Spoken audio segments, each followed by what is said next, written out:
You can lead a horse to water, but you can't force it to drink. That simple quote is exactly how I put on over 50 pounds of muscle in under 3 years. So let me explain how I did this.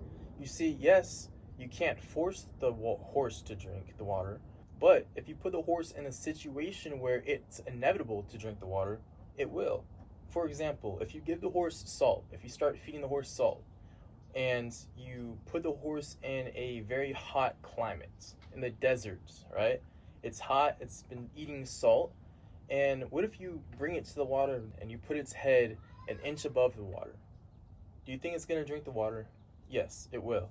So, in order to transition this metaphor into your real life, what you need to do is think about the exact reason why you would achieve your goals. This is where you need to figure out your own individual pain points.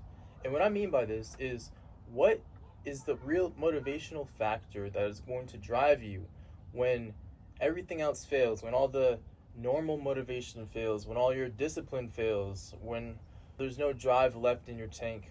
What is the one point, what is the one reason why you would stay consistent, why you would stay on top of your goals?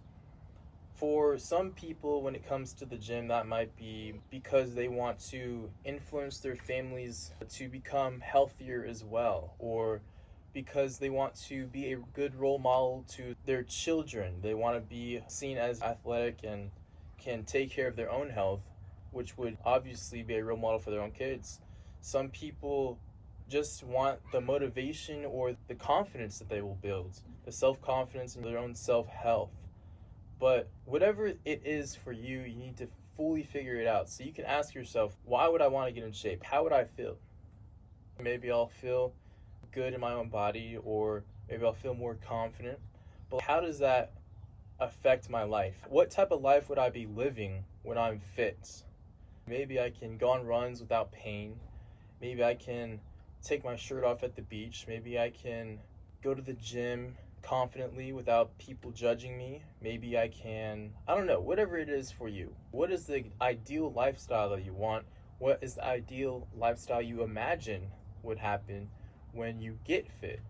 So that would be an example of how you can incorporate this simple quote into your own life. But there's another reason that this quote can be beneficial in your life. There's another way you can interpret this quote or this analogy. For instance, if you are trying to help all of your friends to achieve their goals or help them out with their own situations, and maybe it's to try to soothe their emotions or to help someone out financially, I'm not telling you to stop with all that. Obviously, when it comes to your friends, it's discretionary, sorry. But there is a certain type of selfishness, you can say. I don't really like that word because there's a bad quota that comes with it. But selfishness is the word we'll use because that is the closest word of meaning that I can interpret that will align with this subject. But you need to have some type of selfishness when it comes to your own development, because in order for you to be able to help others, you need to be able to help yourself and to be selfish, and it comes back down to that. And I guess tying that back to the quote or the analogy, in order for the person who's guiding the horse to the water to have energy to do whatever he needs to do, he can't be guiding horses there because the horseman is going to get annoyed that his horse isn't drinking water. Come on, man, I'm giving you the water, drink the water. No, I don't want to drink water. Well, that right there is going to drain that person's energy, not allowing him to complete any other tasks he has around the farm or whatever is in that situation, however you want to imagine it. But incorporating that into your own life, if you are trying to help all your friends and they're all in all of their situations, managing their emotions and their financial issues and whatever else, how are you going to manage your own self? How are you going to manage your own financial situations, your own emotional situations, your own goal situations? So it's going to be quite hard, I would say, because in order to practice self-development, you need to be prioritizing yourself.